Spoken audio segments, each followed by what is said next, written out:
Assalamu alaikum. Welcome back to my Storytime channel. I hope everybody is doing well. Alhamdulillah, I'm doing well. Today is beautiful sunshine and it's cold, so it's like the best combination ever. Um, yeah, I want to tell you about the time that I had a really long day. It was a really long day. It was a really interesting day, but this day was a really long day. Stay tuned. Listen to this day I had. This was quite a few years ago, but just listen to this day that I had. Starts out the morning, everything very nice. I used to leave my house 4:30, sometimes 5 o'clock in the morning, because remember, you guys, I told you I used to live in Houston, and one-way drive most of the time was like an hour 15 minutes to where I worked, and some days an hour 20 minutes, just depending on the traffic, depending on I had to wait behind two trains sometimes. So anyways, that's not even the point. But okay, the day started out usual, just regular, nice, normal day. Um, I had to take my son to a field trip, but with this field trip, they all met up at the school, but they had to meet up on buses. Normally, he didn't take a bus. Normally, I would just drop him off at school. But this day, I had to take him to where the buses were because they were going to go on a field trip. At this time, I had two sons. I had my 10-year-old, so he was 11 at the time, and then my baby was maybe 9 or 10 months at this time. So I was on my way to take my son to the bus stop where the buses were. It's not a bus stop, but where the buses were to meet up for the field trip. Um, it was snowing just a little bit in Houston. We used to get like cold fronts. It wasn't like really harsh winters, but it was more like cold fronts. But this time we had a little like icy rain, and it was like a lot of black ice out, which I just thought like, okay, it's going to be safe for me to drive. My car is almost on E, and it was a new car, by the way, so I did not know how to gauge where, like, how much gas I actually had in it. Um, and we leave. Stay, you guys, just listen. I don't know why in my head this was smooth. I was just thinking about it. I'm like, wait, I'll do a story time. But now that I'm actually saying it, I feel like because it's been so long, like I'm not even remembering all the details. Like, anyways, so we leave. I was on my way to dropping him off, and I ran out of gas. I ran out of gas.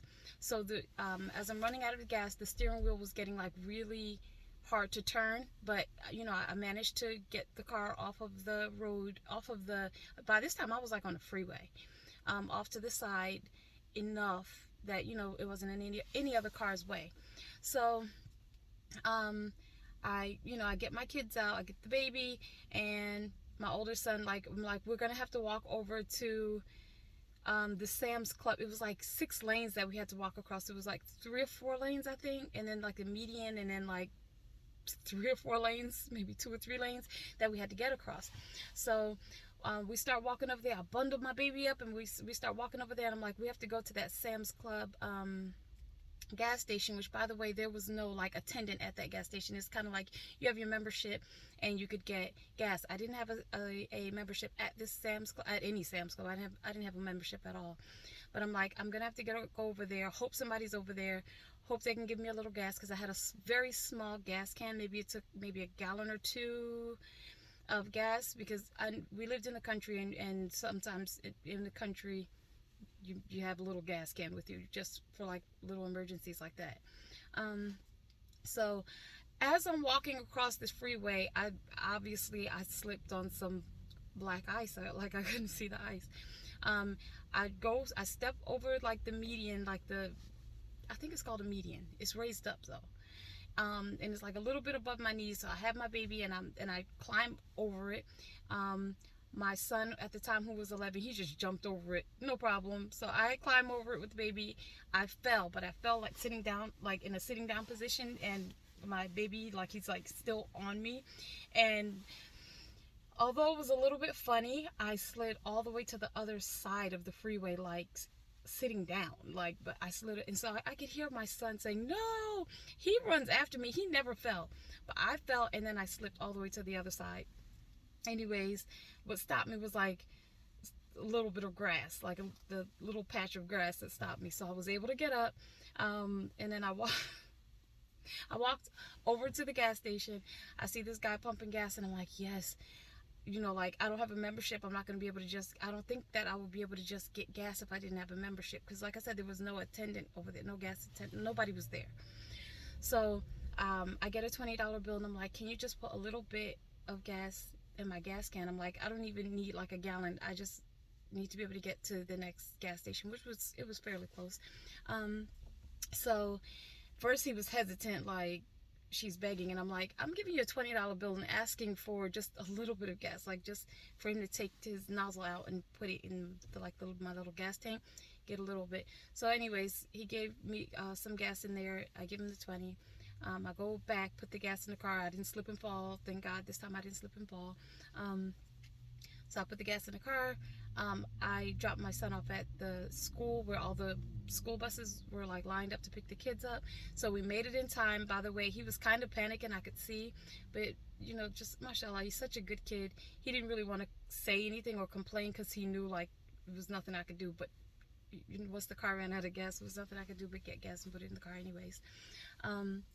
So we get him to school on time, and he's like so happy about that. I take the baby to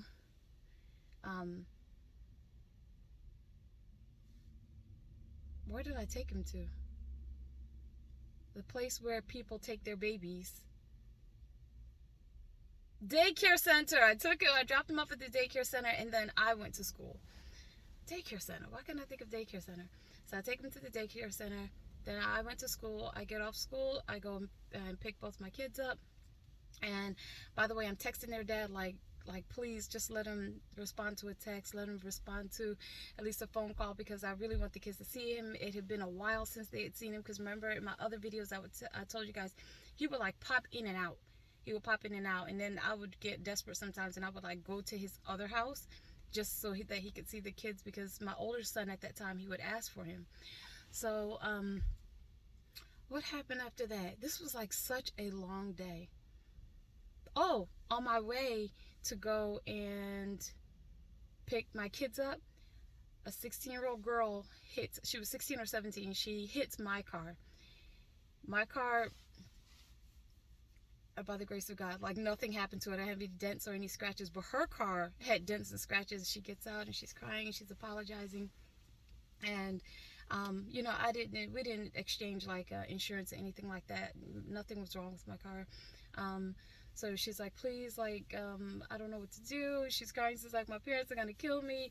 I'm like, don't worry about it. Like, you're fine. Which, by the way, was so funny. As an adult, I hit the back of this lady one time. Like, I just bumped her. I tapped her. It wasn't too hard. But what I was doing was trying to I was trying to zoom in, use my fingers and zoom in on my GPS, because I really couldn't see the screen that well. And when I looked up, I was like right at the back of her car, because she stopped and she wanted to make a left into the pumpkin patch. But anyways, my point was, she told me like, oh, it's fine, we don't need to exchange insurance. I called the police anyway, just because, just to be on the safe side. And he just took a record of what happened, and that was it. But anyways, on that day, so the girl hit me, and then I'm just like, oh no, you're fine. She's gonna have to like have her scratches and whatever buffed out of her car. But I guess she just wasn't looking, and she just moved right into my lane, right side by side, and drove on my car. But then she noticed quickly and she pulled off like really quick. So I was like, okay, I got hit.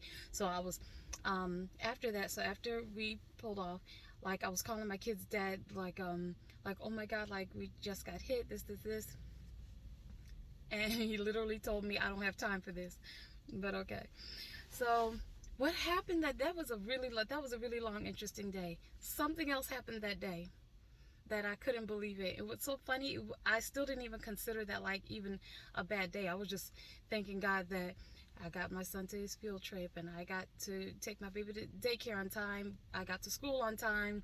Like, and then when the girl hit me, like it wasn't like a serious accident. I'm just like, oh, just thanking God throughout the day. And it's so funny how your state of mind really can take you a really long way. What happened after that? Oh, like I said, like I'm so embarrassed sometimes, but to say this, but like this was back in the day when I used to be in my desperate mode. Like, so I begged the kid's dad, like, come and see them. So I'm like, I'll drive more than half the way so you can meet with them. Because like I said, my older son at that time at 11, like he used to ask for his dad all the time, so I really felt pressure to have him see the kids. And yeah, so I thought he was going to take them with him, like just like to the park. And so he's like, no, I don't have time. So we met up for like 10 minutes. He asked me for money like a fool. I hate to even say like a fool, but I gave it to him. Like, why was I like, oh my gosh. If I knew then what I knew now, I would never not even do half the things that I've done in the past, like now. So anyways, that was like a 10-minute visit. He never even took the kids with him. I'm like, you don't want to see your kids? Like, who doesn't want to see their kids? So I leave after that. You guys, I didn't even tell y'all, like when, like I remember earlier I said the car was new. I had it for about 3 months, and the agreement was between my ex and I that he would make the payments on it since I was paying for everything else. Like he just, like when he left, like I said, it wasn't like any kind of eruption happened, like nothing. He just didn't come back. He just didn't come back. He didn't pay the bills and he didn't come back. So when I did talk to him, it was more like, can you pay the car note so that I could pay the mortgage and the lights, and my cell phone bill. Like there was certain things that like necessities I needed to pay. So he said that he would, but he didn't. And like a fool again, I can't believe I used to be like this. This was not even the first time that this happened with the car repossession that happened at that time. Is when he would say that he was going to pay for it, and then he would not pay for it. And then when I would call to check him, like, did you check on, like, call him or text him and say, did you make the car payment, like, so I don't have to worry about coming outside and there's no car. Like, those were the times he never answered the phone. Like, he wouldn't answer the phone and he wouldn't answer text messages. So I would be like left out on a limb. I would call the car place and they would ask me like certain words or codes, or just to make sure I'm the person. I'm like, okay, so like I don't know these things, like what is the password, like I don't know. It was always some kind of hoop I had to jump through. So he meets up with we meet up. He sees the kids for like 10 minutes. I remember we were at, if you are in Texas, you guys got to go to China King restaurant. The food's so good. But I get the kids some food from China King. I remember he ate their food, like the to-go box. Like he ate their food. He visited for like 10 minutes. He ate their food and then he left. So we leave from there, and I'm like, you know what? We still have a couple hours of daylight. My oldest really didn't want to go home at that time, so I'm like, okay, we'll spend some time at the park. And I take him to the park. We stopped at the dollar store to get him some bubbles at like Dollar Tree, because he wanted like this really big hoop, like they had like a bubble wand or something, whatever it was, that he could like jump through. So I was like, okay, we'll go to the Dollar Tree, we'll get that. So at the Dollar Tree, I see the truck that comes and they tow cars away. I don't think anything of it, because like I'm like, that's not here for me. So like I see him driving around the parking lot and I didn't think anything of it. We go in there, we get some bubbles and some candy. We go to the park. At the park, I see the same tow truck that was driving around the parking lot at the Dollar Tree and that shopping center there. I see him like driving around the parking lot.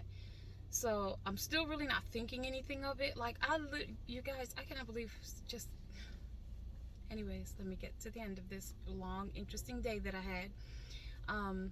So I'm just pushing my baby on the swing at this time. My son, he's got the bubbles going. I look over across and my car is being towed. Like he has it like up on the back of his truck. And I walk over to him and he's like, hi. And I'm like, hi, like you're taking my car because, and he's like, well, non-payment. So I'm just like, okay, is there anything I could pay right now? And then you could leave my car. And he's like, no. He's like, you're not parked in a handicap space where you could maybe pay $200-300 and then get your car back. Like he's like, this is for non-payment for like 3 months. And I'm just like, okay, wait, so he didn't make any of the payments? So I'm like, okay. So he's like, you want to get anything out of the car? He was just so kind. And he was like, do you have a phone? Do you want to make a phone call? So I'm just like, yeah, I have a phone. I'll get my baby's car seat out. I get just a few, I didn't have that much in the car anyway. So I just got the little things out of like the armrest, and I got the baby's car seat. And what happened after that? I called up my friend, and she picked me up, took me home, and you guys, that was the long day, but at the end of it was end of this day was rainbows. I get home, it's really late. I check the mailbox, and in the mailbox was 2 checks from overpayment of the prior year of my son being in daycare, for overpayment that they applied to me, a program that was like a current program that they had now. They didn't even have that year, but they just applied it to me and gave me like this huge refund that the next day my friend, she comes picks me back up. I went to Drive Time in Houston. Yeah, it was Drive Time, where, you know what, my car note was really high, but I ended up buying another car the very next day. And yeah, that was a pretty long day. It started out with me slipping and sliding across the freeway, and so I hope you guys enjoy this story time. I have another story time I'll tell right after this about the time that I didn't have to go, but anyways, let me tell this next story time because this video is already 16 minutes, already way too long. I'll be back with another story time, inshallah. You guys take care.